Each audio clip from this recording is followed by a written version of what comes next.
Hello, good evening, and welcome to the Fatback Four. I am Gav, and with me I have Seany, Keith, and Matt. We're going loads and loads to talk about tonight. Liverpool, obviously 9, Bournemouth nil being top of the agenda. We're going to look through some players from yesterday because Chris and Kev done a great job in the post-match last night going through all the goals and stuff. So we want to talk about Liverpool overall. Some players in there. We want to talk about the search for a midfielder that is ongoing, and we look forward to Newcastle at home on Wednesday night. Shawnee, how's your weekend been? Good, yeah. Yeah, Yeah, quite enough. yeah. Done a good weekend of football again. Uh, Watched an awful lot of it, so yeah. And were you in the Yeah, it Aviva was getting good. free drink? Yeah, that was a bit mad, alright, yeah. Yeah. Tell the people what Um, happened. yeah, so there was a NCAA game on here yesterday. The Nebraska Cornhuskers against the Northwestern Wildcats in the Aviva. And anyone who was like, I'm into NFL, I'm into American football. I watch quite a lot, I even watch a bit of the college football as well. So whenever the game comes over, I tend to go. And went yesterday, and I think it was the first day that they've ever tried the cashless experience at the Aviva Stadium. Oh. And lo and behold, the internet went down, and they didn't have the facilities to take cash, Yeah. so they were literally handing away drink and food for free. So yeah, fucking people made pigs of themselves. But to be honest with you, I don't know if you've seen videos.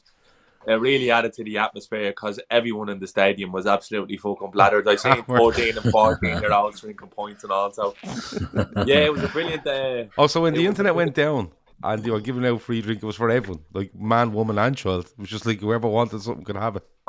There was stewards and all having points. Like, there was just everyone was just drinking. But now, like, and I wouldn't mind when I planned to go. I was like, nah, I'm gonna take it easy here. I had Mm. a couple of Guinness before, Mhm. and then we went in, and one of the lads came back, and he literally had the now like the little cups where you hold four. He had Yeah. he had about three of them. He two of them in each hand, and one kind of hanging there. I was like, what the fuck are you doing? He goes, it's free. I goes, what do you mean it's free? He was like, the machines not like none of the machines are working. They're just handing out drink.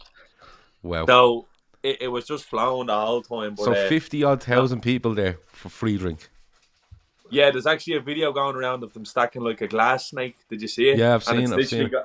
it's going literally from the bottom tier to the middle tier stand, Yeah, and they were still adding to it. But no, it was fucking great. And the best part about it was all the American cause like they lapped it up. They all traveled. They traveled in their thousands. In fairness, they fucking I couldn't believe how passionate these people are about like college football. Like it's not even considered professional, and how dedicated they are. And they thought it was the best thing ever. Irish people just making absolutely pigs out of themselves. yeah. We had some American lad about 60 in front of us chugging Guinness, and I swear to God, he was puking into his wife's handbag and all after he was in and off the place. So Great day I'd out, great say day out. there's a few sore heads around the city this morning. I'd say.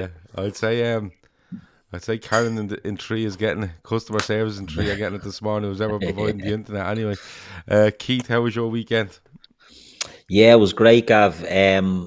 I don't know if you heard Liverpool won 9-0 at the weekend. Yeah, I missed a whole lot of it. I was down in Clara Larder with the kids, is down that in still going? Wicklow. It is still going, yeah.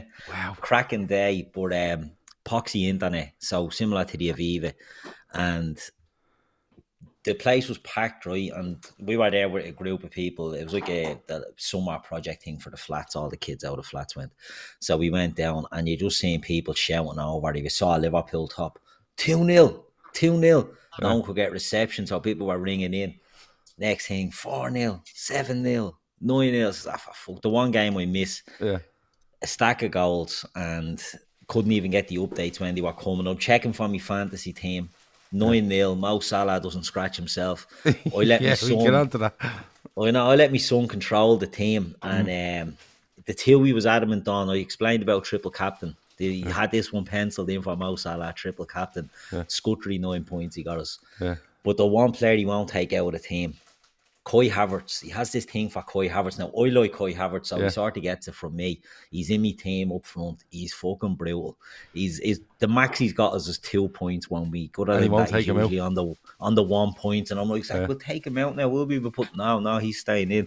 His value dropped down from 8 million to 7.9. I said, yeah, we'll just cut our losses on him. No, we'll keep him. He'll come good. So I'm he's stuck with on Kai that hill, Havertz is he? now. He is, yeah. I like his commitment to it. So fair play. Bad week in the fantasy for me, in the football world for me. Yeah. Matt, how was your weekend?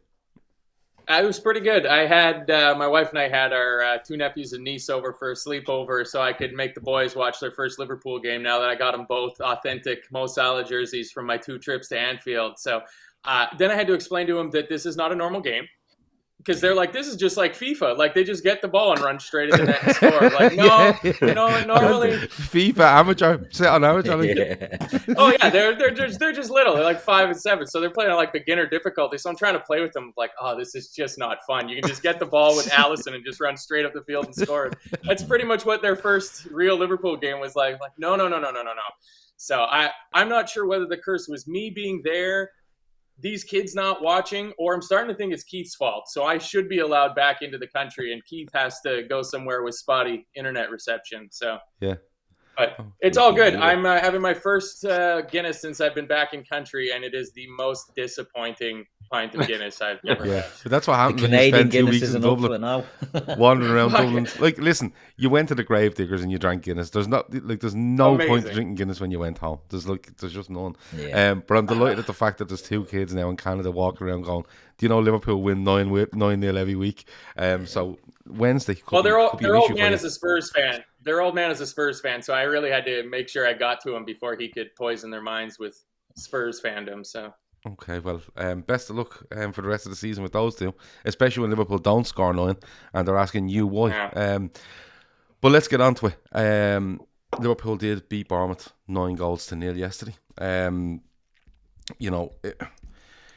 They were very, very good from start to finish. I want to throw it out there. I thought Bournemouth were appalling.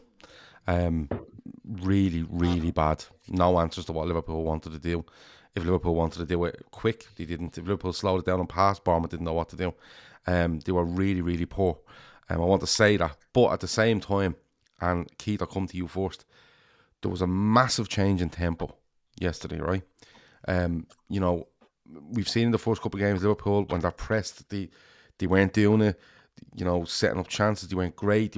But yesterday, Keith, from minute 1, Liverpool came out and went, no, enough's enough. 3 games in, not good enough. This is where we start. And they just obliterated Bournemouth from start to finish. They did. Do I think Bournemouth were appalling?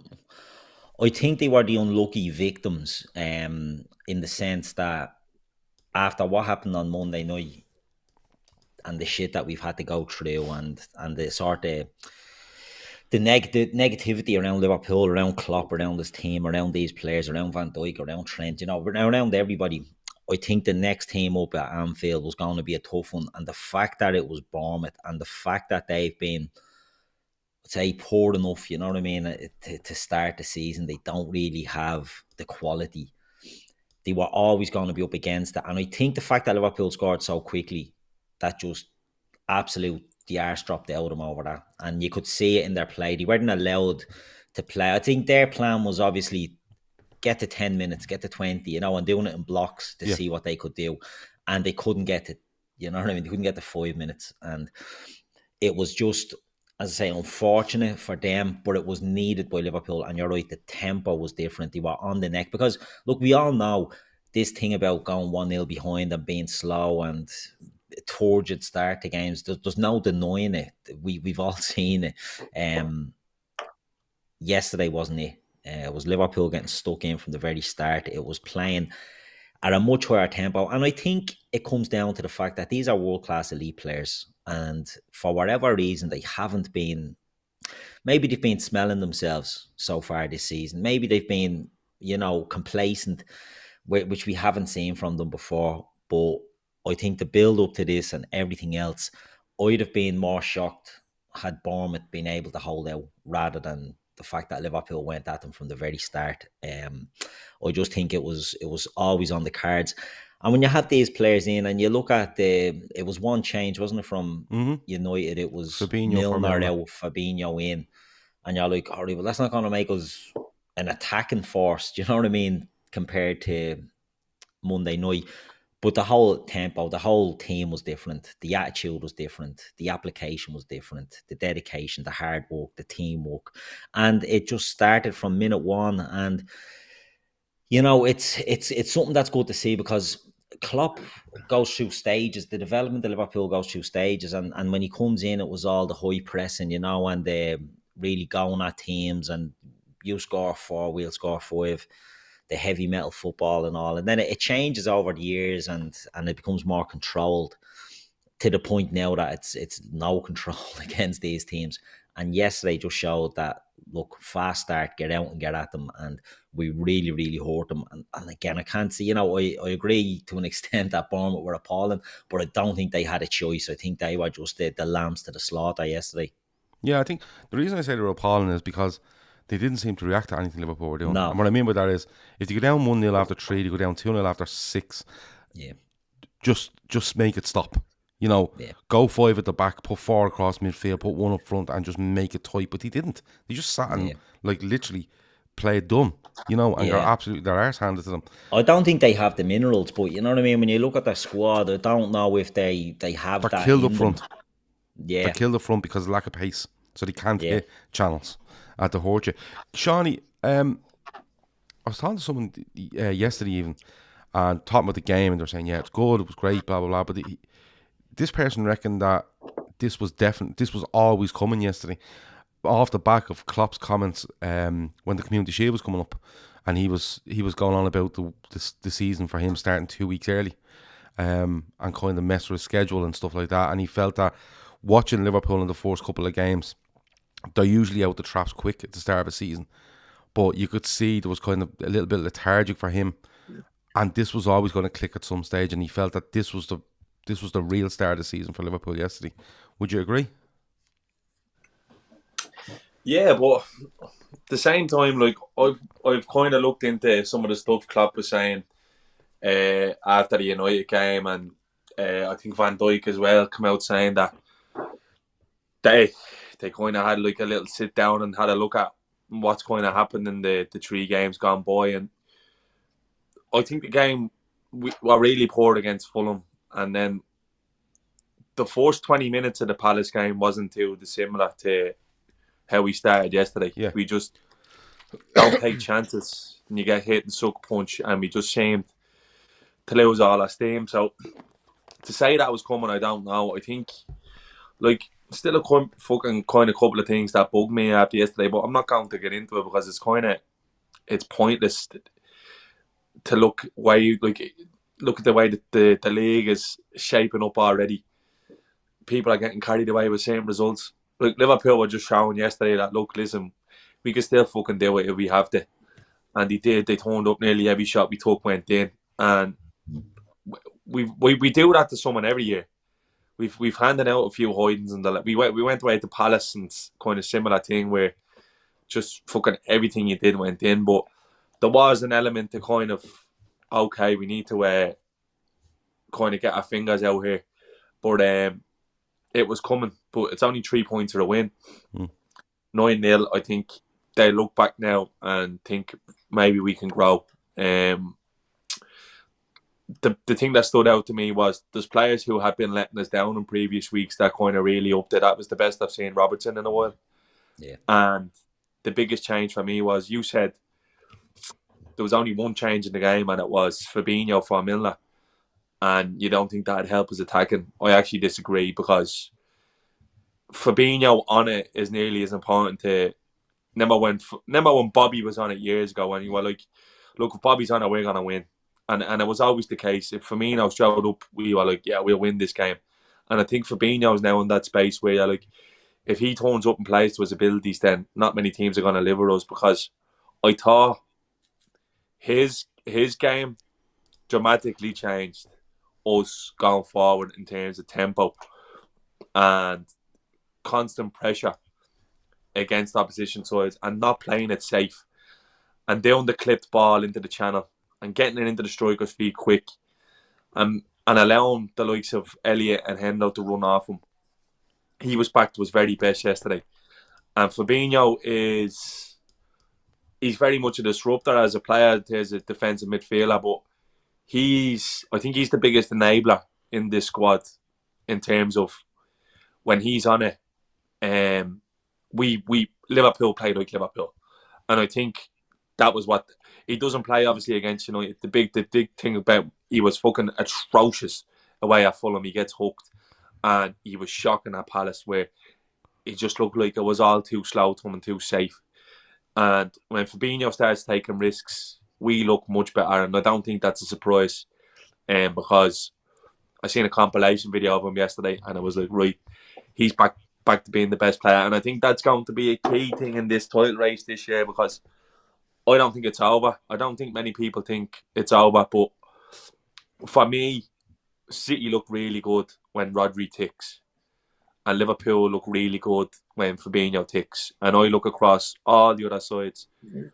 I'm looking at Holberg, Bentancur, Jorginho at Chelsea. United have signed Casemiro. I don't think any of them are on the level of Rodri and Fabinho. And I think in teams like this, with systems that we play, where it's like it's not like it's fucking risk adverse football.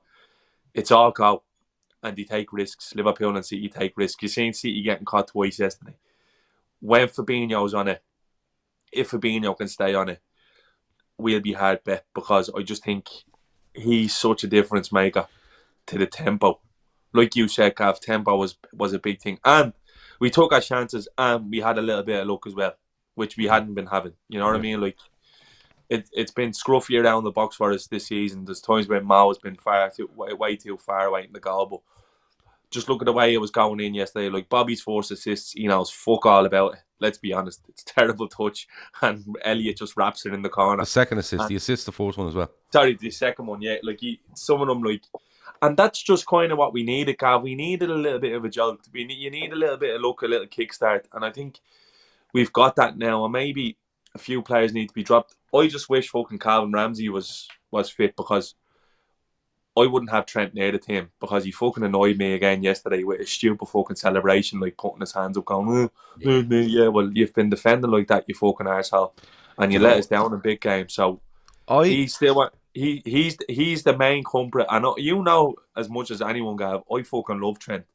but smelling himself more than anyone, and that poxy celebration, putting your arms up like, oh, I guess I don't know, I'm ready to go. No, you're not, because you've been a disgrace. You've been a disgrace since the start of the season, and you want to get your fucking finger out, because there's wingers all over the country dying to roast you, because you know you're prime beef at the moment. It's simple as that. So that kind of, watching the game back yesterday, and kind of going, you shouldn't even be celebrating like that. You should put your fucking head down, because you've been shocking. That sounds like I seen that celebration yesterday, and I went, no, it sounds like an adversely negative thing, Gab, but it's not. It just kind of fucking pisses me off, do you know that? Because you can't just turn up and go, oh, look, I'm gonna bang one in here in 30 yards, and then 15 minutes into a away game at United, let your marker walk off you and give up, and then you score a banger the week later, and you're throwing your hands up going, look at me, I'm fucking, give it a fucking rest. So honestly, that kind of annoyed me. Watching the game yesterday and seeing that, I'm kind of going, the fucking cheeky who you cunt. And I hope someone pulled them on it as well, because I think that got on me wick more than it should. And we won fucking 9-0 yesterday, and that was annoying me going, who the fuck do you think I'm being honest, Johnny. I seen that celebration yesterday, and I went, he'd probably be better off just kind of giving a big fist to the crowd and turn around and going, no, I can see it, and there's loads in the chat are agreeing with you.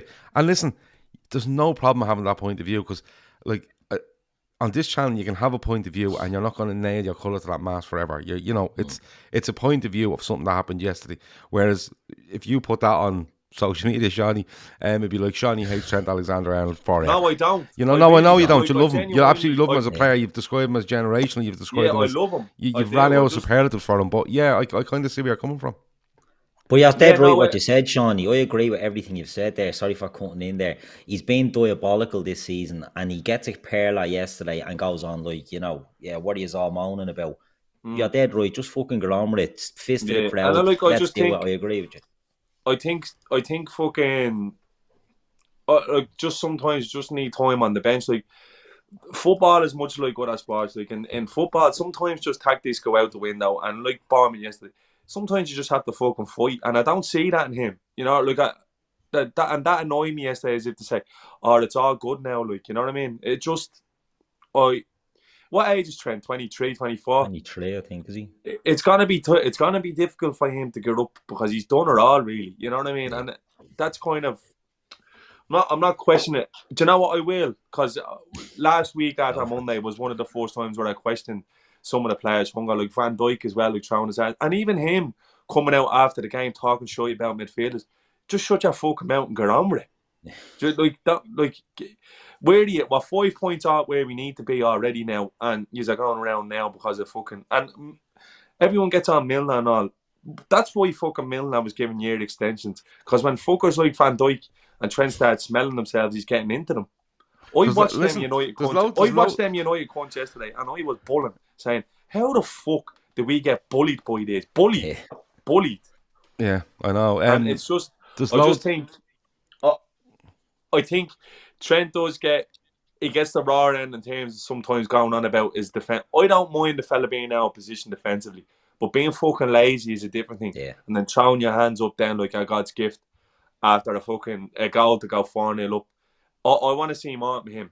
I do, because I have a feeling it won't be the last kind of Rick we see from him this season, because it's just when the chips are down, he just fucking fouled it last week, and then he turned around going, "Oh, it's all good now, my celebration." Get the fuck. Anyway, Seany had a great weekend, and it was nearly ruined by Trent Alexander-Arnold. So there you go. Corny Neary says Trent still at some moments in the game where it felt like he wasn't fully back. A lot better than what he's been performing lately. But I agree, it was a bit moody. Of most people in there are agreeing with you, Seany, in fairness. Corny Neary, of course, check out her match day vlogs. She goes to Anfield most games, and her vlogs are really good on YouTube. Matt, do you hate Trent Alexander-Arnold as much as Seany does? No, I don't agree with Seany. I don't think we should sell Trent Alexander-Arnold before the window slams shut next week. I think that's a ridiculous opinion. Clip that up, and I'm willing to stand by that shout on social media. You can put that out for me. I don't think we should sell Trent. I don't read that much into it. I mean, what do you do after you score a goal like that? It was a great goal. You know, should he put his head down and, you know, apologize because he used to play for, like, act like one of those? Oh, sorry for scoring. Like, I don't know. It's just a celebration. Who gives a shit?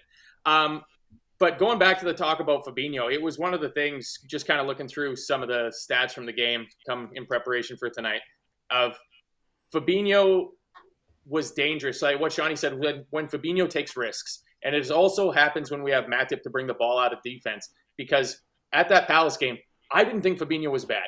He was partially at fault for the goal, but I thought his distribution from the center was fantastic, because Palace loaded up the wings and took away our option to attack with our fullbacks, with our triangles on the outside, and basically said, you can pass it out from the back and give it to Fabinho, and we'll let him make the first pass. And he wasn't risk-taking enough. He wasn't incisive enough with his passing. And yesterday, he was good with his passing. I mean, the lob he puts over the top for Mo, we've seen him make that pass a couple of times before in the past. Don't know how Mo missed that. But to me, it came down to seemed like a slight tweak in the formation. I think that was pretty obvious. If you look at the average positioning, Bobby Firmino was 10, 15 yards further forward than he was in either of the other two games that he played. Trent got further forward on the field than Robertson. Gomez was actually further forward on the field over the course of the game than Van Dijk was. So that seems more like a switch to Virgil holding the last line as opposed to having it fall on Joe Gomez's shoulders.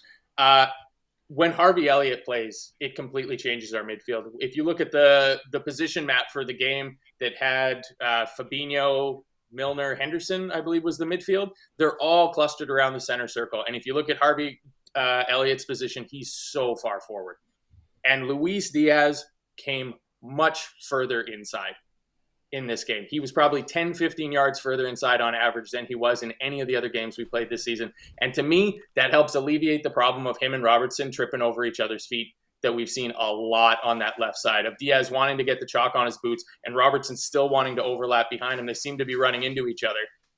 And then you couple that with the fact that we didn't have the sloppiest passing that you'd ever seen from, a Liverpool midfield and our fullbacks. Those first 3 games, we couldn't string passes together to save our lives. So many easy turnovers in the midfield, and then all the pressure was on because we're loaded up out on the wings, and all of a sudden we turn the ball over with the pass into the middle of the park, and they're breaking on Fabinho and our center halves immediately. That didn't happen yesterday. Yesterday, our passing was crisp, precise. We hit our marks.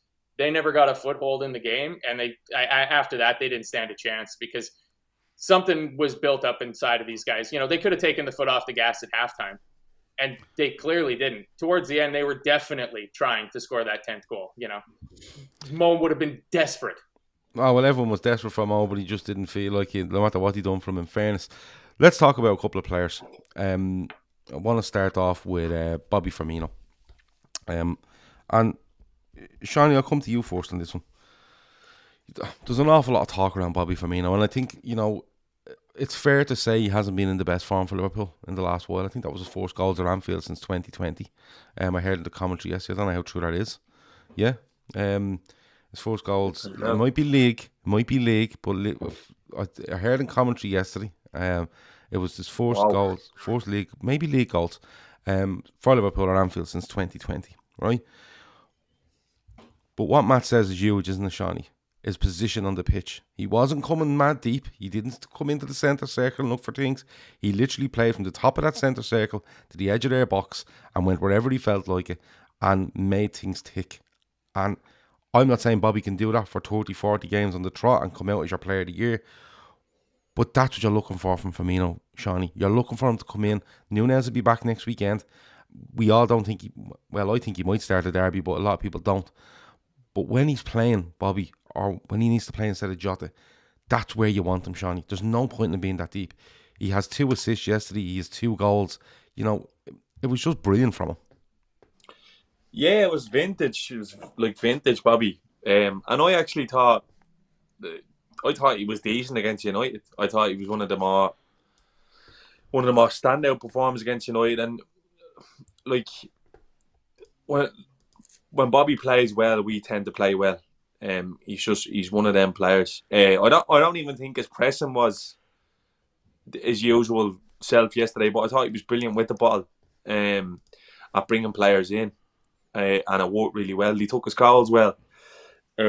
He's alert for his first one, and the second one again, he just happens to be there in the right place at the right time. But Bobby's link play is really what makes him special, and I think he's going to be a useful player between now and the end of the season, because if he's used sparingly and used correctly, he's kept ticking over. I think he'll do well for us.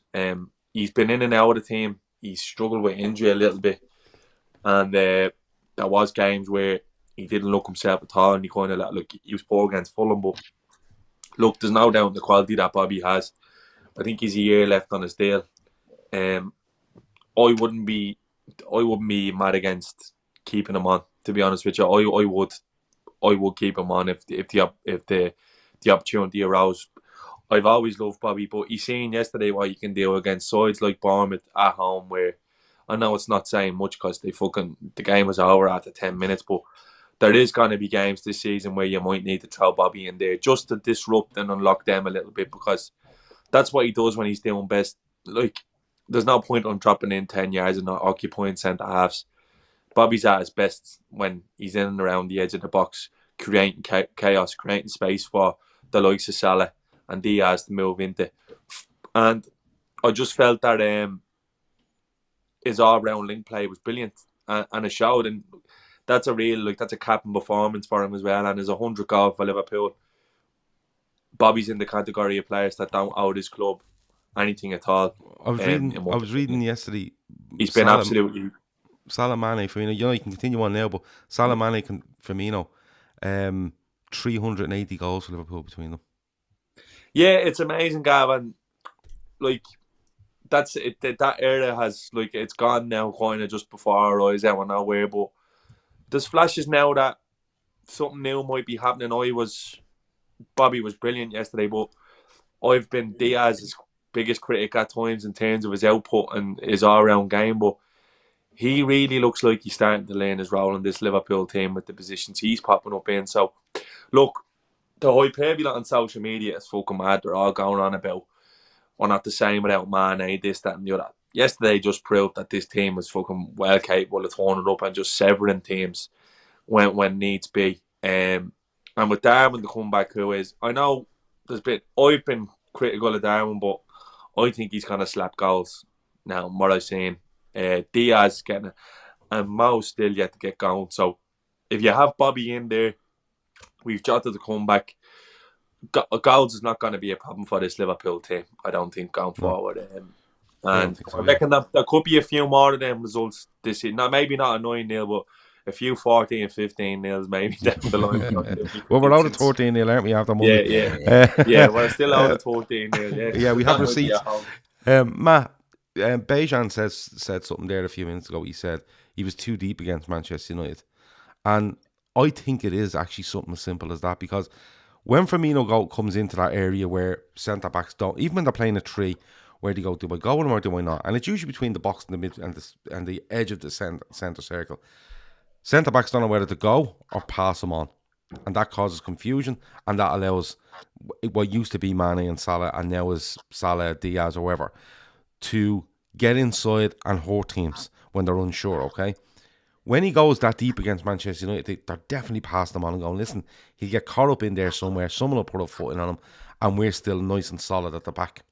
What you seen yesterday was he stayed in that zone where the uncertainty was there, but the two lads were much more in, like, you know, much narrower and looking to hurt teams that showed any uncertainty. And that was the huge thing for me with Firmino yesterday. Yeah, his average position for the United game comes out to being exactly on top of where Milner's average position for the game is, on the edge of the center circle. Yeah. And for yesterday's game, like, it's significantly, like, maybe 15, 20 yards further forward. And that, to me, is probably an instruction to go with the way the team's going to function when Darwin's leading the line, because his positioning for the few minutes he was on against Crystal Palace is even further forward of Salah, who's normally the furthest forward on the pitch. So I think the team is being geared tactically to play with that spearhead of having, instead of the furthest player forward be your right winger, of having it be your center forward. And I think that's why it worked quite well, because it's a big change from what we're used to seeing Bobby do, that dropping really deep, coming in, making that fourth midfielder and facilitating from there. And to see him taking it forward and running, it's a good sign, because it freed up, especially Diaz yesterday. I mean, he was free to dance all over the park. Like, how many times he took the ball and went left wing to right wing, cutting straight horizontal across the middle of the pitch and just opening up different passing lanes and opportunities. And Trent being furthest one forward, playing as a number 9 in just random points in the game. You look and who's furthest forward? It's Trent, making a run into their box past their center backs. But that comes from having that center forward, like you said, that's actually able to engage the center halves. Because if they can just let you sit there, that bank of 4 is still waiting for you. So Bobby engaging them by being that extra 15, 20 yards further forward and being more attacking and aggressive, it takes at least one, if not both, of their center halves and forces them to make an action. And as soon as they can make an action, we can make a reaction off of that. And that's how you get openings and get past your man and create passing lanes. He has, like Seany said, he has a year left on his deal, Keith. And, as much as people like to show that he's finished and this, that, and you kind of go a bit over the top. Yesterday isn't a game. He plays really well, but you're not going to go, oh, Bobby's back, because it's a small sample size. So you kind of have to keep it measured. But he can still play an important part, can't he? Even if it's not starting, because you will have Núñez, you should have Jota back very, very soon. So he's going to be vying, I think, for that centre position with those two. But he can still play a big part, can't he, Keith? When we need something different, or we need just someone to hold the ball. He showed yesterday that he still has something to offer Liverpool. Very much so. Bobby hasn't been great for a while. We all know that. I've said before, he's my favourite player of the Klopp era. Not the best, but my favourite. And when Bobby plays well, we play well. I agree sort of with Seany about the Man United game. I watched that with Matt, actually. We were having a point watching it, and he was coming back. He was very deep, but that's because there was nothing else happening, and he was trying to make things happen. But when he was getting the ball, he was trying to shift it out quickly, so he was still trying to do the right thing, but he just couldn't affect it. That's down to the rest of the team being absolutely pony as well. That wasn't just on Bobby, even though he's the scapegoat for it. But yesterday we saw a difference. We saw, as it was all already said, his starting position and the positions he's taken up was much higher up the field. But I think what the biggest thing, Matt touched on how it freed up Diaz, and I think 100% that's the point. What we saw with Luis Diaz was when he was wide. Now he did play inside a lot, but You when just he keep was doing wide. Diaz, and I have Diaz on my sheet here. We just keep Well, this jumping isn't on about Diaz, so I'll skip over him, but it's about he's part of this. It's more about Bobby. But you saw with Diaz, he had someone to link up with when Bobby was there because he was drifting into that sort of channel. So on the chance where Mo Salah hit one from half a fucking centimetre out here over the bar, you saw that Diaz is cutting in into Bobby, through to Harvey, and they're cutting teams open because Bobby takes up them little positions. You know, it's not centrally, it's not wide, it's in them little pockets. And I think that's where he can do damage. Do you know what I mean? Like, so I think did Klopp say recently that he would have looked to sort of change the formation and alluded to a 4-2-3-1, but we didn't have the players. I wouldn't be surprised against some of the weaker teams at home if we see Liverpool doing that, and you might see, you know, Bobby and Darwin or Bobby and Jota. You know, Bobby playing in a role where it's nearly a free role to float in around there because he can still do damage. Something is 2 goals. I don't know what Sean, he's touched on it there. His positioning on them was brilliant, and that's not something that you usually get with Bobby because he usually drops a bit too deep. But he was poaching yesterday as well, and that was great to see. It was a vintage performance. It was a throwback. It's not a Bobby is back moment or anything like that, but it was just a nice reminder. Would I give him a new deal? Yeah, probably would. Yeah, roll him 1-year contracts, keep him around the place. He can do a job for you. He knows what's required. But, you know, we're not going to base that just on one game against the poor Bournemouth side yesterday. Harvey Elliott gets his first league goal for Liverpool yesterday. It was quite emotional after.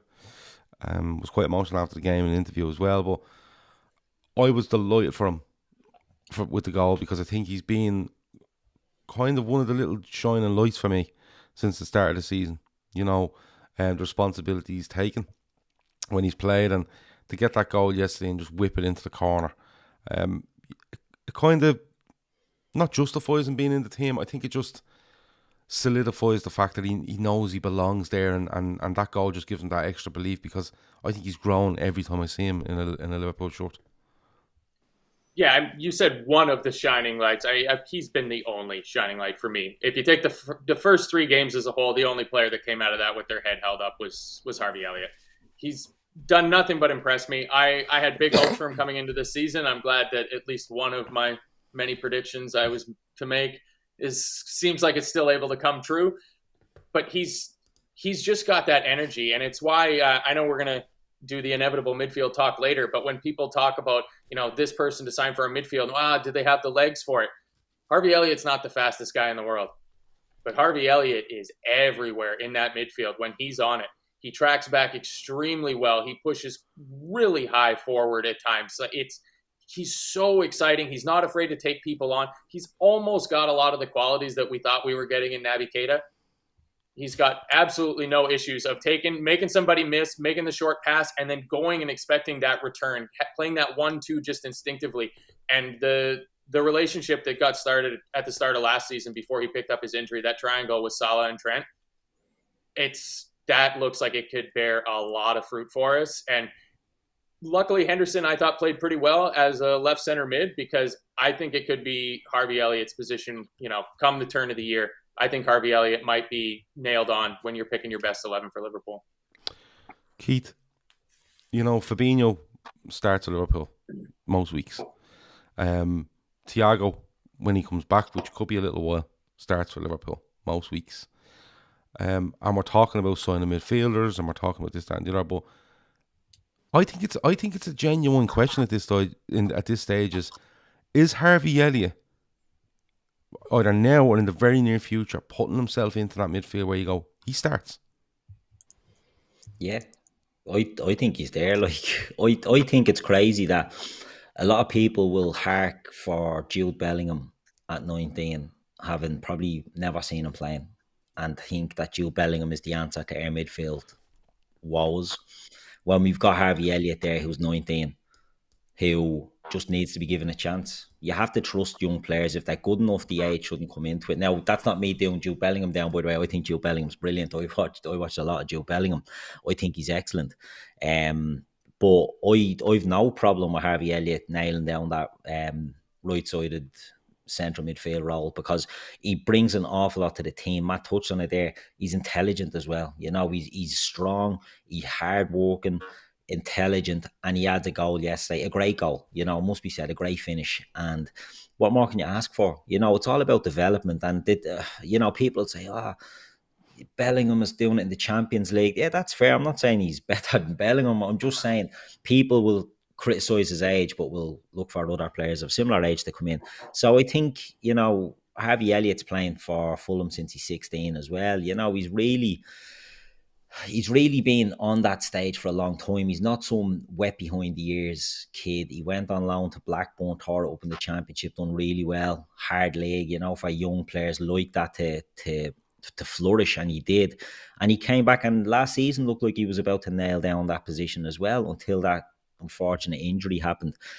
And this year it's been more of the same. Matt's right. He's been one of, if not the only bright light so far this season. And I just think it's something that we should be happy about. And I'm not saying it dictates, we shouldn't buy a midfielder or anything like that, but I think the type of midfielder, I'm going to talk about in a few minutes, but the type of midfielder, we have to think of the players we have and the qualities that we already have, and then look at what type of player we'd look to bring in. Because him in there gives you a different dimension, as we said, to what Henderson would do there. And look, we've all been fans of Henderson on that side, you know, covering for Trent. You always said it, you know, that when you don't see on telly is when Trent is going forward, that it's Henderson that used to tuck in and cover for him, and he do all that work. And he doesn't get that with Harvey Elliott. But what we are getting now with Harvey Elliott, that's probably putting the spotlight more on Trent. But, you know, that's up to Trent to sort of hone his, I wouldn't say weaknesses up, but his areas that need to strengthen. You know, if it's Harvey Elliott is the man to play there, and Trent needs to probably up. It's probably up to Klopp and his coaching staff to say, if you're putting Elliott in there and Trent's going to be that far forward, we need to cover it better. We need to do that. But Bejan says Gavi started last season before the break. He did, but I think at the start of last season he started. I think Henderson might have been injured off the back of the Euros, and he was in there. And then you were kind of going, will Hendel come back? Will he not? Now everyone's kind of around. I know there's people unfit, but now when you look at it, I think he's close to. I think he might be close to going. He starts. Johnny. Yeah, lads. He's fucking brilliant. No doubt about it. He's been the standout player. But if you're good enough, you're old enough. Yeah, that's all go well and good now. But he still needs to be treated like a 19-year-old, because he won't be able to play 30 games this season, 31 games, 32 games. He won't be able to start every game for Liverpool. Yeah. He's a kid. He's still a kid. Still very much a kid. That's why he's still developing. And I wouldn't see it as a reason not to bring one in. The good thing is that we do have someone who's actually very similar to him in Carvalho on the bench to come in games. And you could see those two kind of switching. And even I think that might be a change of system will even suit the likes of Elliott and Carvalho even better. But the thing that's impressed me more about Elliott this year, more so than the start that he had last year, is he seems to be made way more aware now of what's going on behind him during the game. And he's making those runs. He's making himself a nuisance. Because, look, he's not the most physical. I wouldn't even say he's the quickest player. But if you just have to make yourself a nuisance, that was something David Silva was really good at. I'm not going to take the ball off you, but I'm going to make it difficult for you to progress. And I just think we need to be very careful with Harvey Elliott, because look at the footballers down the years that we've seen from such a young age playing at a very, very top level. And look, you could lay this on Bellingham as well. I think that this is one of the things that actually makes Bellingham special. Is that, like, Bellingham is not a 19-year-old in terms of physicality when you look at him. Like, he plays like a man. Do you get what I'm saying? You look at Harvey Elliott, he's still very much a kid. He's like, you look at Carvalho, you see the same. He's still got some development to do in terms of physicality. People hark back to saying, well, Messi was big enough. Yeah, well, Messi's a fucking alien, for fuck's sake. Like, you don't compare anyone to Messi. Like, that's just, it's silly. So I would manage Elliott, because I think the more careful we are with Elliott in the next 2 or 3 seasons, it will stand to us, because he'll be a player at 22, 23, who has been bled into this team in the correct way and will flourish, because he has literally all of the attributes to be world class. I don't think that's up for debate. So I would be careful with him, and I think Klopp will be careful with him. And I think you're going to see a lot of changes now, because we're pretty much into it now, lads. It's been 3-4 games into the season now, and you look, it's Saturday, Tuesday, Sunday, Wednesday, Saturday, Tuesday, Sunday, Wednesday now, pretty much all the way up until November. Yeah. So we're going to need to be clever here in terms of rotating this squad and managing what we have. Look, it looks like I'd rather have all these injuries now than 2 or 3 weeks down the line and look, the chances are some of these lads are still going to be missing, because that's just how injuries work. But like, we're not going to be immune from getting more going forward. The games will be coming thick and fast, and we need to be careful. At the moment, you couldn't have Elliott out of this team. No. He's been superb. He seems to have a real relationship with Mo as well, and Trent. There's like a dynamic there, and you can see that Klopp wasn't willing to upset him, because he actually moved Henderson to the left side instead of just probably throwing Elliott there. So yeah, absolutely fucking brilliant. I think the perfect example of managing a player of that age is exactly what Pep has done with Phil Foden. Never sent him out on loan, didn't play him loads, put him in here in fits and spats. Now Foden is 21 and he's world class. He's ready to kick on now and be a mainstay in the City team. And I think we will get there eventually with Elliott.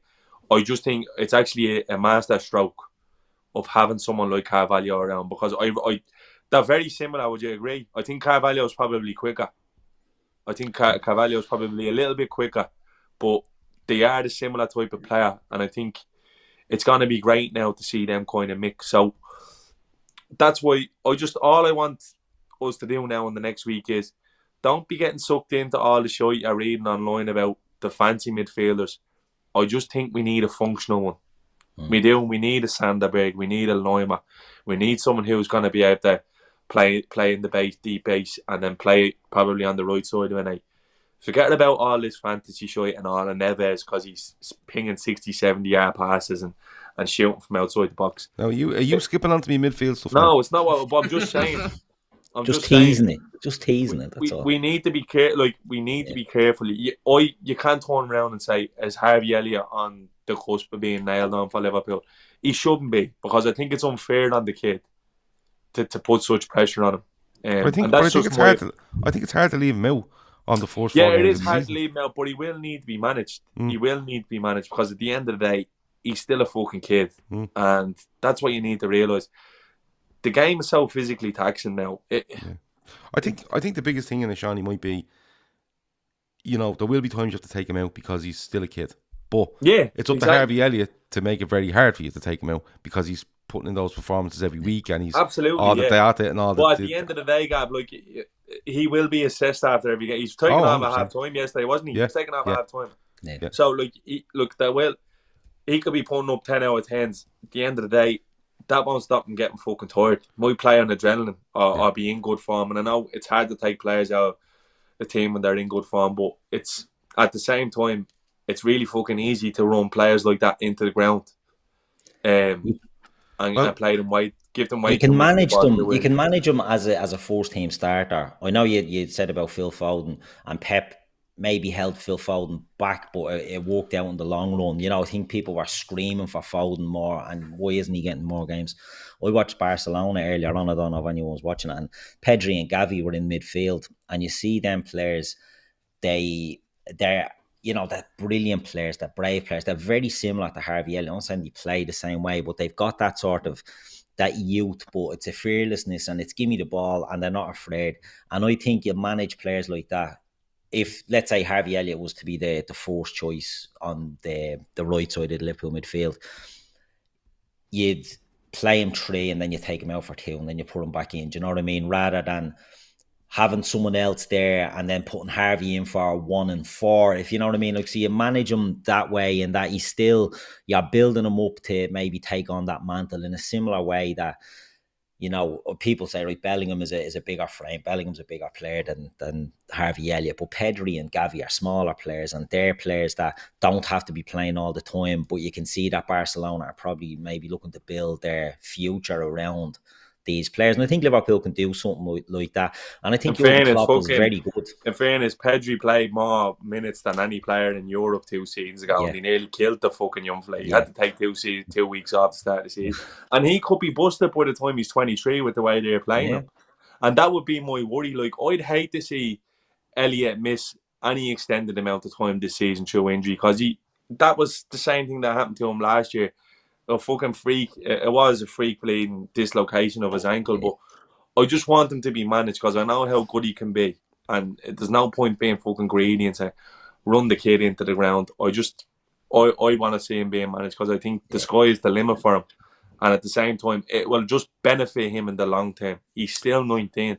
The fella's still fucking developing, like, you know what I mean? Well, listen, I think he's a brilliant future ahead of him, and I think Carvalho the same.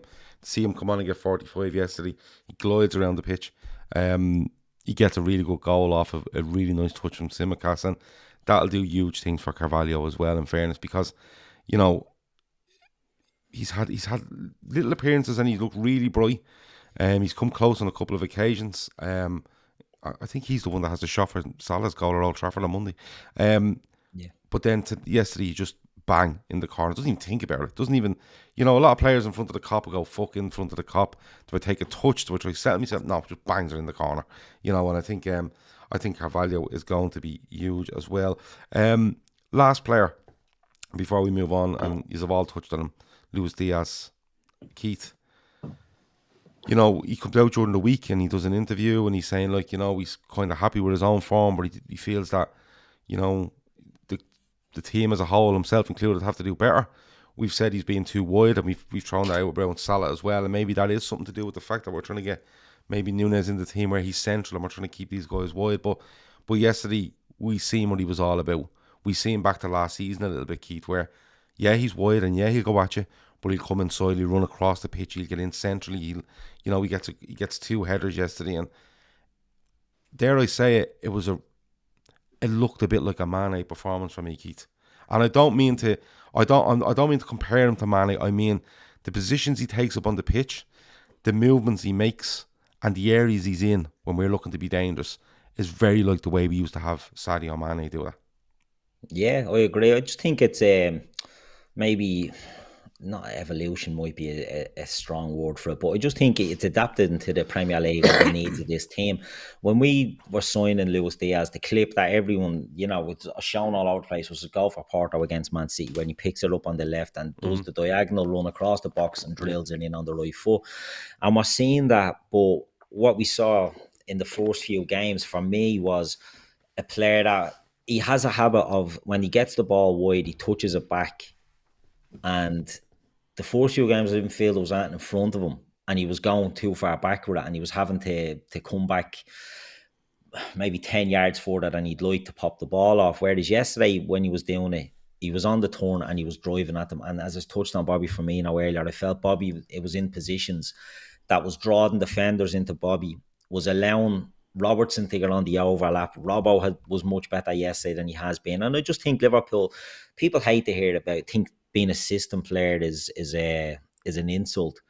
Liverpool are the system team. Do you know what I mean? And if one part of the machine isn't working, it can impact on everyone else. And we just saw that in the first few games. And I felt yesterday we saw an angry, hungry Liverpool, and it reminded me back to his form last year. Now, I know Seany touched on it there. He's maybe been critical of him about the numbers. Will he do the numbers? Me and Kev had a chat as well about can he do the numbers? I don't think he will. He will do the Mane sort of numbers, but I think we will see that that maybe move, that he will start picking up more goals and assists, because the 2 goals he got yesterday were brilliant goals. They're not what you expect from a winger. You know what I mean? 2 good headers, And he scores a header last season against Brighton, doesn't he? A really brave one when the keeper comes out and like cleans him. So he's got that bravery in him, like Mane, like Jota, even like Bobby, you know, the aerial, they don't mind getting in on headers. And it was nice to see him getting those type of goals yesterday. Do you know what I mean? It wasn't... His goal against Palace was a worldie. We know that he has a disallowed one against Fulham as well. He hits the post, but it's always the same move. It's the cutting back in and hitting it. So to see him getting a couple of headers was nice as well. And I just felt he was a nuisance in the game yesterday. And that's what you want to see, a bit of quality and being able to make things happen. I think we will see him developing the goals because he did have a good goal record for Porto. I just think, you know, it might take a long time for him to get used to the physicality of the league. It looks like he doesn't mind getting stuck in and fighting and battling, but maybe he's doing it more defensive side of it than he'd like at the moment. So, look, he was good yesterday. He got 2 great goals. Happy to see him do it. Be interesting to see how he pushes on from here and develops. But 3 goals, you know... me and Kev had this chat. The interview I felt was a bit skewed that came out that he was happy with his start. I think when you listen to it, he was maybe more alluding to his start at Liverpool more than his 3 games this season. Yeah, and I just felt, you know, 3 goals, he can put his hands up and say, right, we start from here and we go. And if he goes at that rate and he can hit, I don't know what's a good number for him in the league. 15 to 20 goals, yeah. I mean, I think that'll be good. And I think... you know, he's got off to a decent enough start. Let's see him push on from there. Matt, the big thing yesterday was, you know, a kind of a freedom that he had. You know, not only to be really wide, but as we said, get inside, move inside. You said, I think it was you said earlier, running across the pitch with it. But even when we see, say, Jota back or we see Darwin Núñez back, is it important that Diaz continues to find himself in those central areas when we have the ball on the right or when we're looking to get the ball? Even if Robertson ends up down the left, right, it's important that Diaz makes his way into the box and starts putting himself into more of those positions to score. 100%. And I think he wants to get into those positions. Like, to me, watching Luis Diaz since we signed him, he seems to favor going away from goal, like getting the ball with his back to goal, letting somebody try to challenge him, and then either beating him with skill or playing a 1-2, and then quickly turning and heading 180 degrees the other way, and cutting inside on his right foot. Whereas when I think about Sadio Mane, I think about him standing up his fullback and driving him down the line on his left foot. Luis Diaz really doesn't seem to like to try to beat a guy on his left foot. He seems to want to come inside a little bit more. So I think just naturally that instinct for him to come in on his right foot is going to lead him to come into those situations. But I was pleasantly surprised by seeing him pop up with those 2 headers yesterday, because I don't think anybody knew that he had that in his locker. You know, having all of our forwards being able to head the ball, with the exception of Mo, having all of our forwards being pretty efficient with their heads allows us. I mean, we've got great fullbacks, so we're going to be whipping the ball in. But it's interesting to me to see how that evolution is going to come, because to me, him and Mane attack the goal in very different angles. Yeah, Mane wanted to go, you know, straight down on his left, but Diaz, he really seems to like to get that ball and just start floating across the middle of the park, and I think it could be real dangerous. Seany, he touches on something there, you know, if he goes at this rate, what he could get. You know, all things being equal, and you know, we get Núñez back and we bring a midfielder in, Mo's being okay. You have Bobby there, you've Jota back, Thiago to come back, whatever it might be. What should we look from him? Because he's a big money signing, Seany. He's replacing the guy that averages 20 goals across all competitions, and probably every season he's been at Liverpool. Is that where we need him to be? That's the level we're at. He needs to be hitting 20 goals in all comps. I'm not sure, because I don't think he was actually... This sounds a bit... I don't think Diaz was bought to replace Mane, obviously down the line, but I don't think he was brought in to be Sadio Mane Mark II, if you get me. Mm-hmm. I think that's why you're looking at the signing of a Darwin Núñez, a more focal point. I think they'd be looking for him to be more of a creator than a scorer. And obviously he is going to chip in because he is dangerous.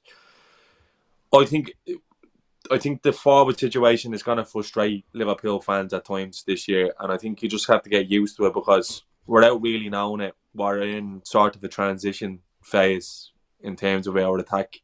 It's not Salah, Mane and Bobby anymore for the big games, because Bobby's not the player he was, and because Mane is no longer there. So we are looking to try something different. And Núñez is going to bring us that sort of different outlook as to playing with a target man, someone who's going to run in behind. Like, you look at Mane when he played through the middle, very comfortable at dropping in, popping the ball off and playing in combinations, whereas you look at Haaland at City, Núñez is going to be very similar to that, whereas he's on the shoulder looking to get in behind all the time. And he's picked up some great positions, Núñez. And Diaz has been one of the better performers, I think, even though he has sort of he has frustrated at times. But I think when you look at Luis Diaz, I don't think you should look at Luis Diaz and say he should be doing what Sadio did, because I don't think it is the case. I think Diaz was ultimately brought in to be a provider, and I think that's what he will be in principle. I think he will be a provider to both Mo and to Núñez. And I even see Mo, but I know Mo was head of the assists last year in the league, but I even see Mo probably being more, not an out-and-out winger, but more of a provider as well from his positions, where I'm not going to cut back in on my left. I'm just going to flash this one across, like he did against Fulham for the goal. Like, Núñez gets 2 identical chances through Mo doing that. So I think the dynamic of our attack is changed. I think you need to kind of get out of your head of the style of play, because I do think it's going to drastically change. I think there needs to be a little bit of work between Robertson and Diaz in terms of their relationship, their link up, because they do seem to be getting in each other's way quite a bit. But one thing I noticed yesterday was, if you look at the first chance we carve out, the one that Mo misses at the back stick, look where Harvey Elliott is. Look who he's getting the ball off.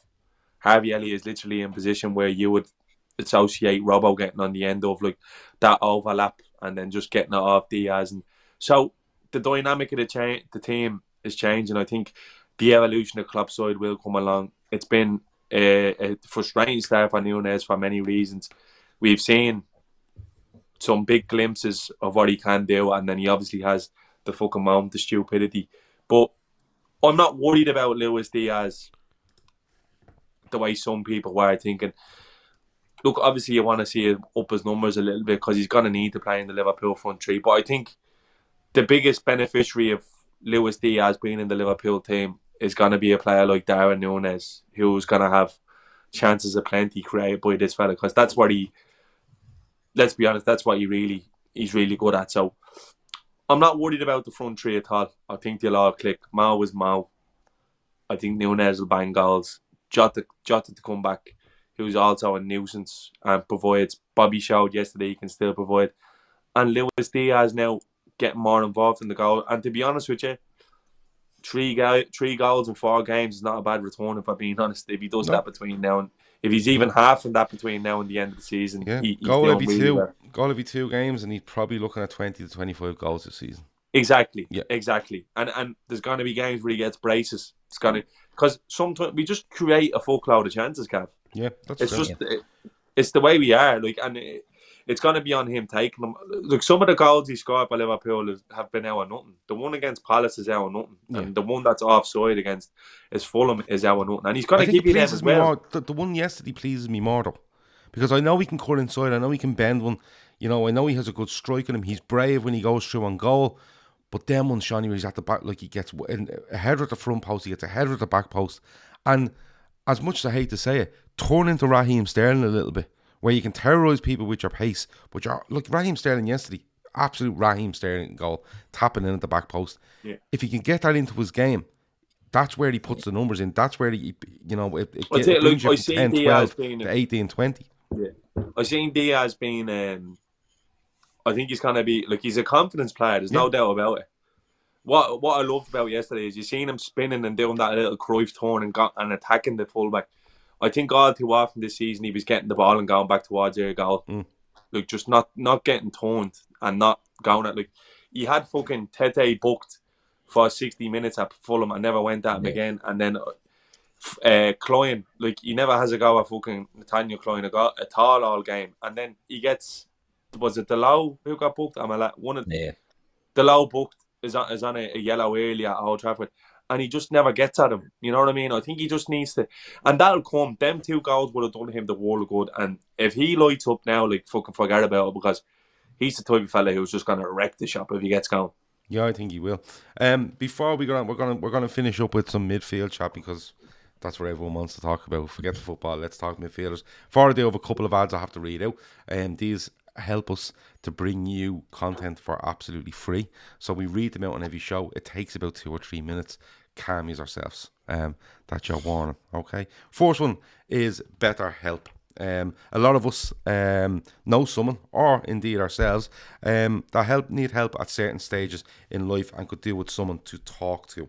BetterHelp is an online therapy that offers video, phone, and even live chat-only therapy sessions, so you don't have to see anyone on camera if you don't want to. It's much more affordable than face-to-face therapy as well, and you can be matched with a therapist in under 48 hours. Our listeners get 10% off for their first month at BetterHelp. Go to betterhelp.com/daytrippers, and I think that's a really important one, because you know, yourself, others, you might know somebody that's a bit down, needs to talk. BetterHelp might be a good spot for you to go to.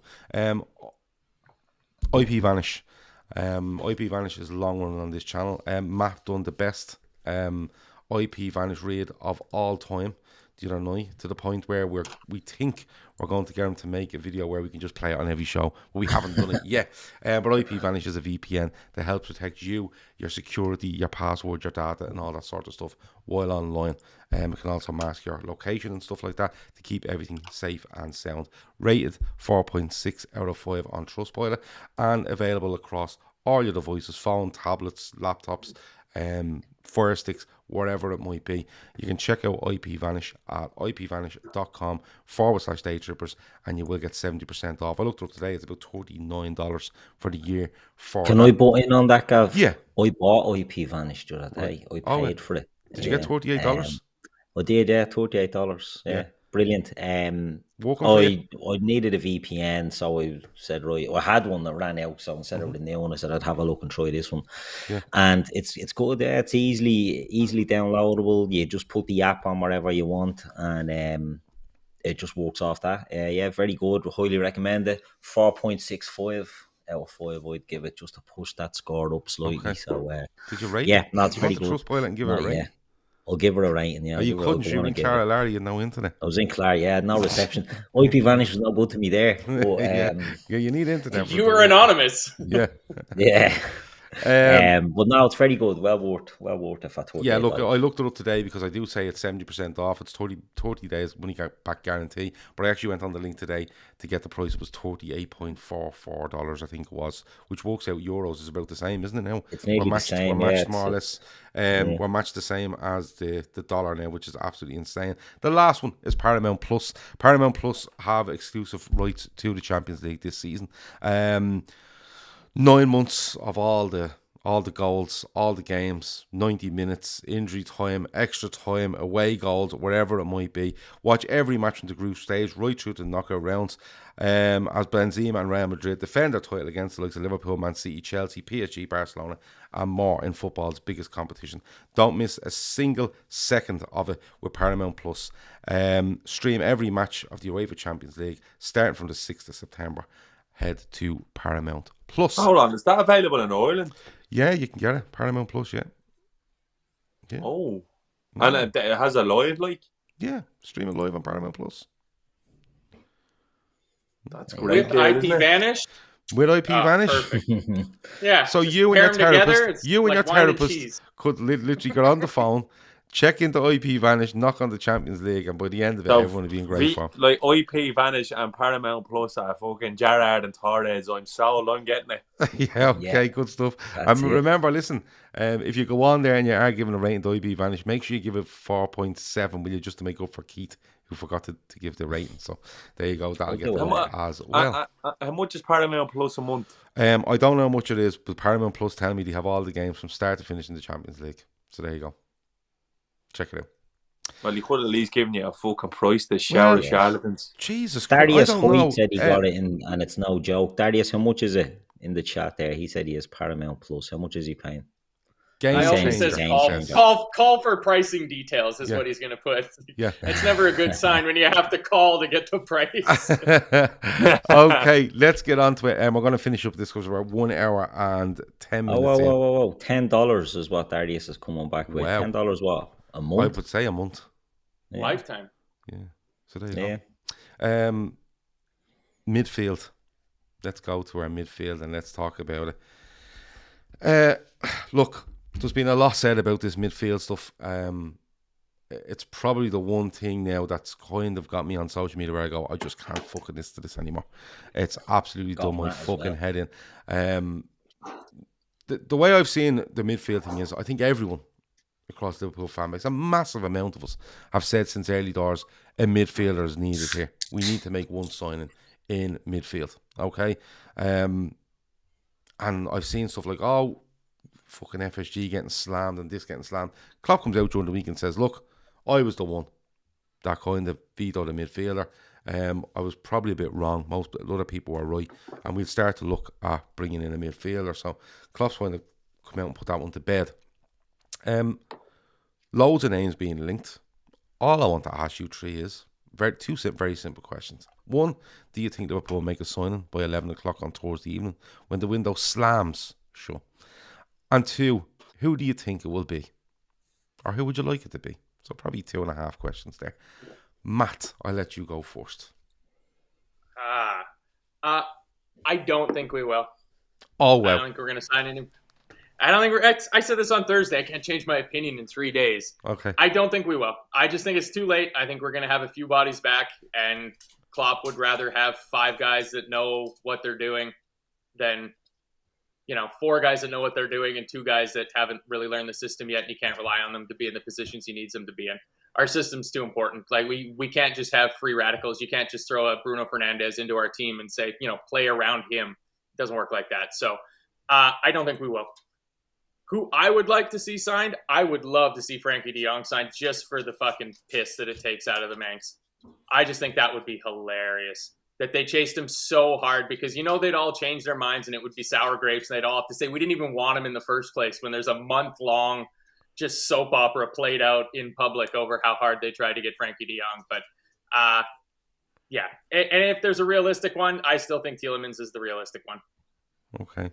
Tielemans, of course, in his last year's the deal, 20 to 25 million, I think, is the one. Brian Murphy's one, Caicedo from Brighton. Keith might back you up on that now in a minute. Seany, do you think one happens by Thursday? And if it does, who do you think it will be, or who would you like it to be?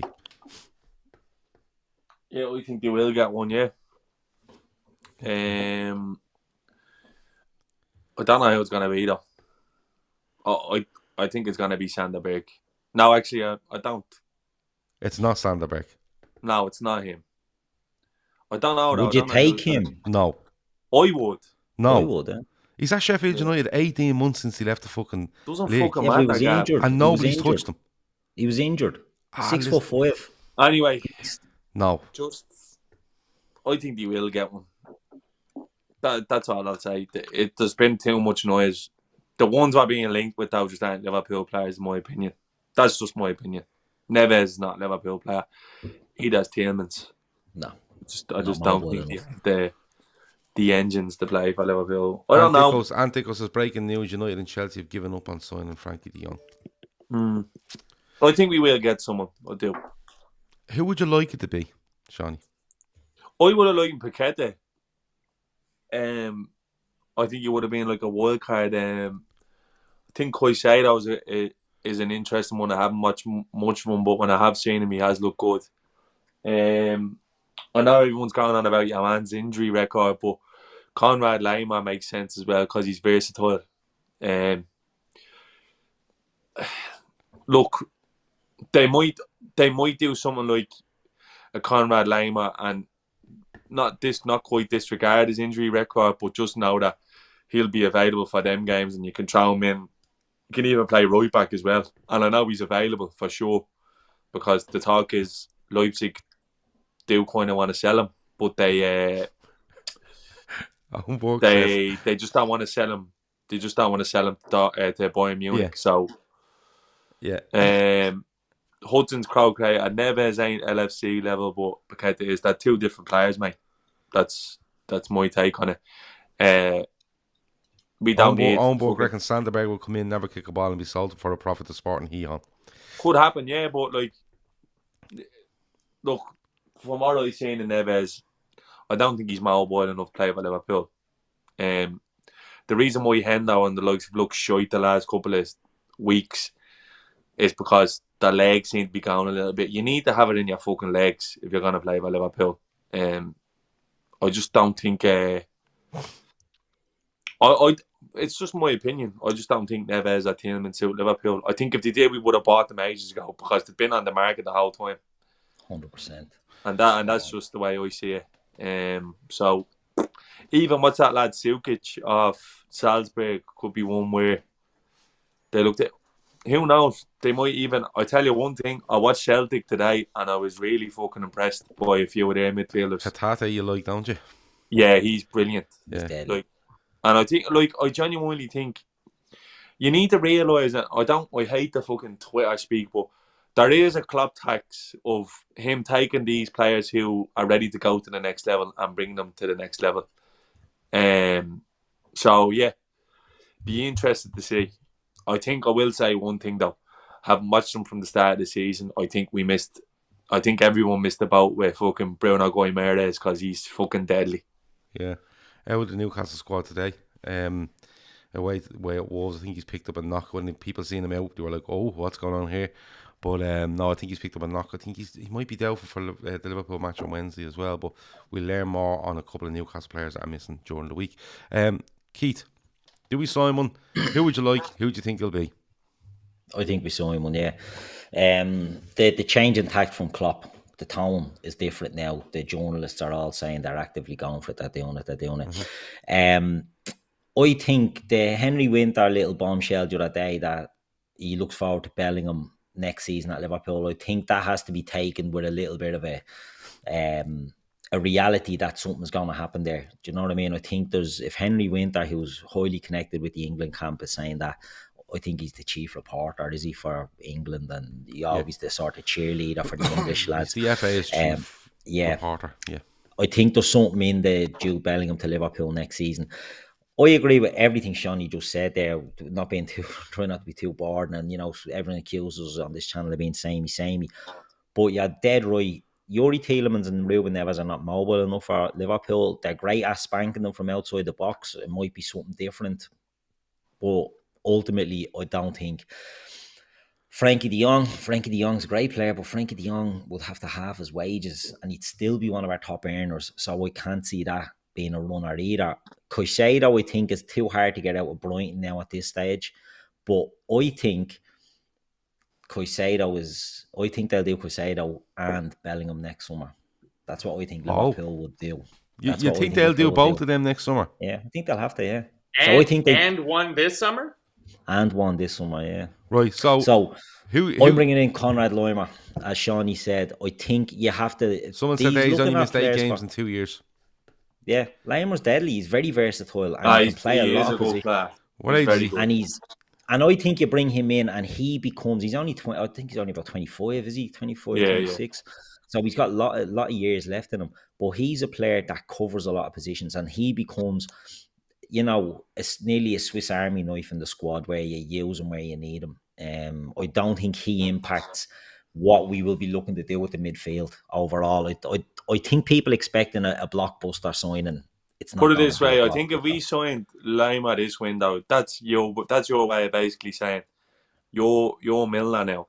Yeah, you're gonna play more games because he's don't get me wrong. Like it's hard to say this without kind of putting Milner down, but he'd be definitely more useful to us than Milner is because you'd be able to use him a lot more. Like Kieran B is a great shout there. Like for me, one player that see I'm not like fucking. I don't like the FIFA thing of shouting out players that I've never really seen playing, but John McGinn would be fucking brilliant for us. Everyone mocked it, didn't they? Yeah, and people laughed at it. And it was, do you remember when we were linked with Gerard Bowen and everyone going, he's fucking wank, and then he's bleeding torch the league last year, and you'd have him now. Amazing, he didn't actually move in the summer. I think John McGinn's a brilliant player. Owen Burke reckons Lamer will sign for Bayern for free in 2023. But that's what Leipzig are worrying about. They won't sell him to Bayern, so that's why he's in the last year. So it all depends on, does Laimer fancy the move of going to work with Klopp and Liverpool? It's a big opportunity. Do you know what I mean? It's not like he's slumming it. But Laura Duffy says if Laimer comes in, who doesn't get registered? Yeah, I don't think that's an issue, to be honest with you. No, either do I. Because I think that's only for the Champions League. I believe we have spots for 2 non-homegrown players in the Premier League squad, but the difference in the UEFA and Premier League rules on homegrown means that we've got a completely full 25-man Champions League squad right now. And to add a non-homegrown, you'd have to not register somebody. I think Ox has to be registered. I think if they bring one in, I think if they bring one in by Thursday, I think you could possibly see Naby Keita leave the club by Wednesday, Thursday. I think that's the one that's thrown Klopp over the edge. I think I genuinely think that's the one. Yeah, I think that's the one where that's one where he's looked and went, oh for fuck, I'm at the telling everyone you're 100%, and now you're for fucking there's another muscle injury, and I think that might be the one off the back of that where Klopp's gone, you know what, that was my last thread I was hanging on by with this midfield. I have to go with something. For me, they'll definitely sign someone before the window, because the worst thing that could happen, and it would verge on inexcusable, is if they came to Thursday or Friday morning, we're all sitting here after the window closed and he said, we tried but we couldn't get anything done. I think that would be like some of the worst words that could come out for anyone from the club in the last few years if that happens on Friday. The fact that he said it, he's not saying that just off the cuff.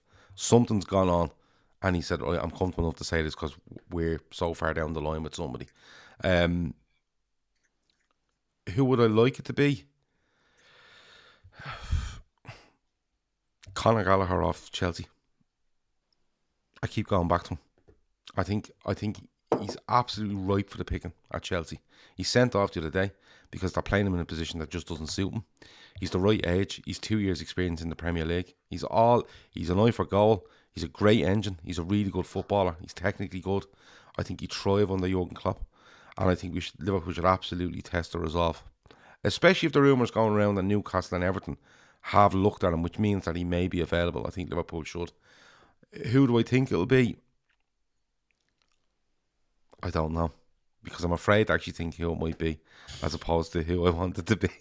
Because I could see something fucking mad happening where we make a loan signing and you're going, what's that young fella off Celtics now? Matt O'Reilly. Wouldn't be surprised. He's one that I'd be watching as well. Freddie, and the thing is, people are screaming, give me a midfielder, give me a midfielder, and if you sign him, when they thought they weren't getting and they were taking anything, they were fucking offered. And now that they know there's a chance of bringing them one in, that they want the young or nothing. Get off the fucking stage, will you? It's ridiculous. You need a reality check. Well, look, a lot of people there are saying Chelsea won't sell to us. Gallagher doesn't move. Jake. But I just like the look of Gallagher. Stephen Mack said he's not an LFC player, Gav. No, he's not. He plays for Chelsea.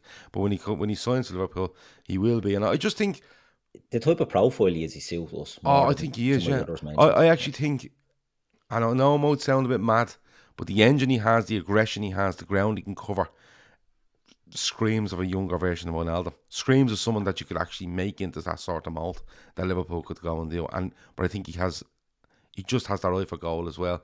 O'Reilly only joined Celtic in January, his own Conway from MK Dons, I think it was. But that's who I think it will be once it's not Sanderberg. Fuck that. No, I'm not having that. Sanderberg's not bad. I don't give a fuck. He was in the Premier League. He's in the Championship for over the year now, and no one's gone near him. No. Injured. Well, then definitely not. I was surprised Sander Berg wasn't the yearly Liverpool buys a player from a relegation team when Sheffield went down. Because he impressed me when in that last season they had in the Premier League. I thought he stood out in that midfield. He looked like a big unit getting around in there. And then when we didn't go for him, I'm like, huh? Yeah. For me, what's going to be a big thing now, if we bring in a midfielder, like just my opinion, I think it's going to have to be someone who can do the 6 and the 8. Maybe. Yeah, I think that's what they will look to do, because it's and that's why Frankie de Jong probably comes into the reckon. Yeah, de Jong can't play the 6. He needs to get out. But he plays deep in it too. At Ajax, with Van der Beek ahead of him that year, and he's fucking brilliant. But that's why I think his name has popped up. I've seen Royce's from West Ham name pop up, but that'd be absolutely mental money, and I'm still not convinced on him. Nah, he's deadly. Boys, he's deadly. He's the real deal. Not convinced on him. I think he's fucking class. But honestly, I think that I was someone who was like vehemently against him being a 100 million player. Now maybe now it is a bit rich, but from what I've watched from the last 2 years, he's fucking class. Last season, why didn't United go get him? A lot of people. Why didn't United spend 60 on a 31-year-old Casemiro instead of I think West Ham nailed him down by making him club captain. Said, look, he's not going this year, and that's the God honest truth. I think he's fucking brilliant, and I don't think he would have pushed for a move to United either, Matt. To be honest, I think he's class. I think he's really, really good. Lennon says if we sign Sander Berg, I'll personally lead a protest at Anfield against our owner. I can't get behind the Sander Berg thing at all. So Emma Kavanagh says, are we all gone cold on Sangare? Signed the new contract. Didn't make the Champions League though. I think that could be a big thing where they just go, didn't make the Champions League, there's a lot of money. Yeah, you probably could do that, and that's why Sukic I don't think will be sort of one that we'll look at now. I think when Salzburg are knocked out of the Champions League, their players, because they do business in January. Do you know what I mean? So I think they're, that could be one to watch. But there's a lot of players that will be linked with. There's a fucking ridiculous amount of players that are linked with Liverpool, and what we will do could be absolutely something that blindsides us all. Caicedo was one that I think suits us down to the ground, in the sense that I think he does the 6 and the 8, and I think he's aggressive, and I think he's one that he's only 20 and you can sort of mould and build him up. He's absolutely brilliant. And I just think, the player, it can't just be any player. I agree with Seany with the 6 and 8 thing. So bringing in a Sukic. Yeah, the 6 and 8 thing is a good show. Yeah, even a Paqueta is getting a lot. Johnny got a bit of stick for saying Paqueta, but he presses like fuck. Even though he's an attacking player, he does press. So they need to have that sort of in their makeup, rather than a Tielemans or a Neves.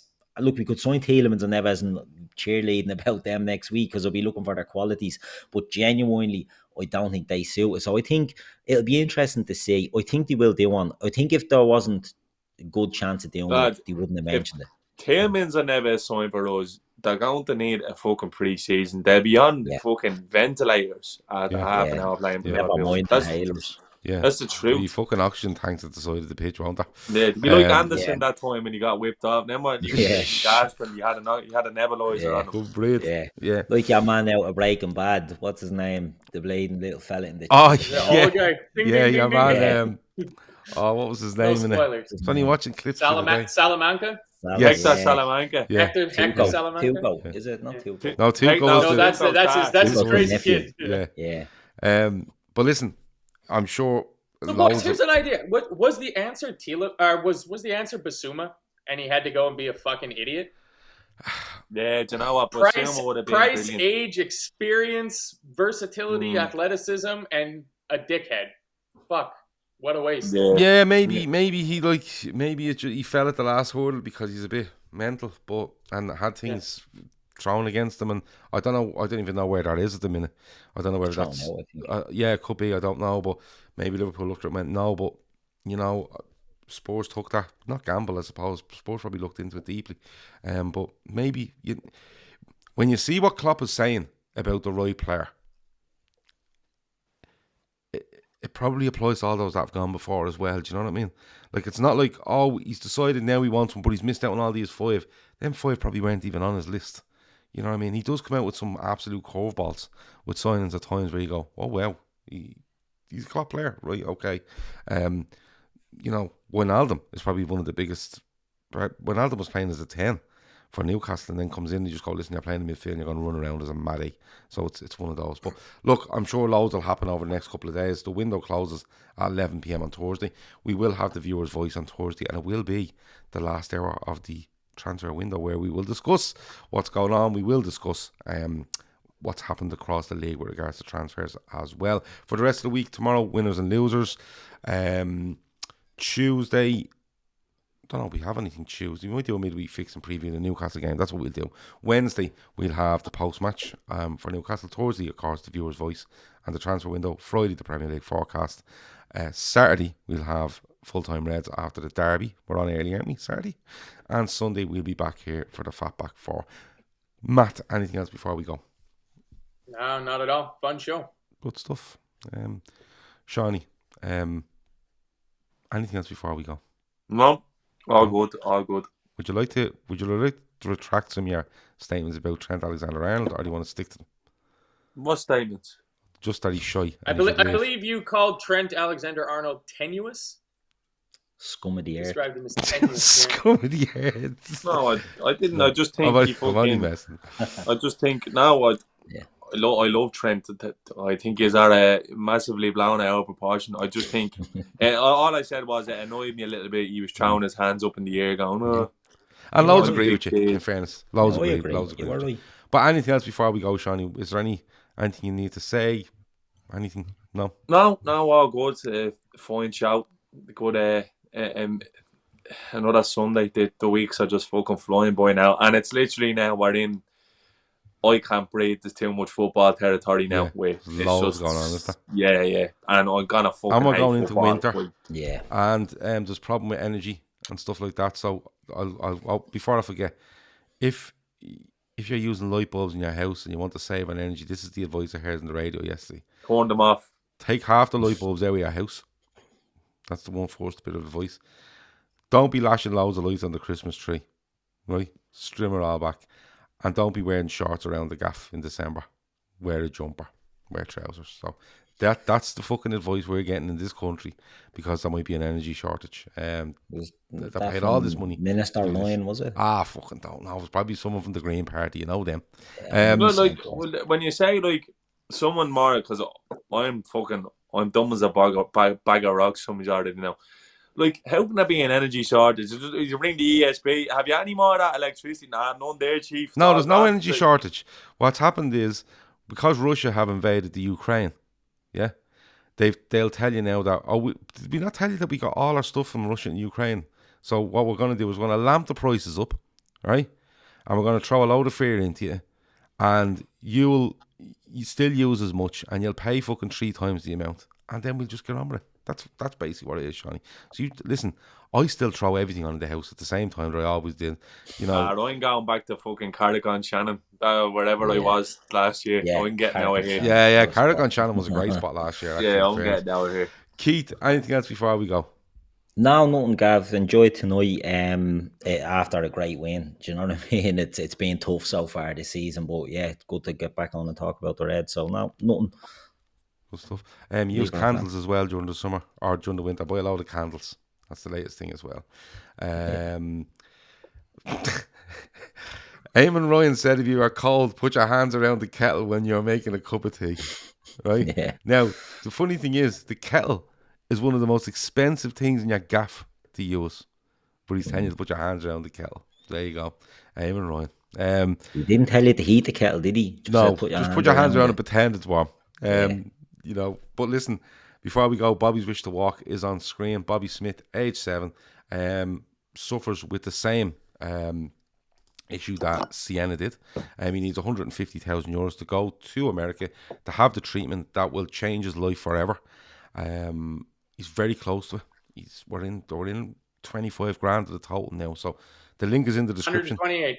Yeah, they're on 128, so there's 22 to go. The link is in the description if you want to donate.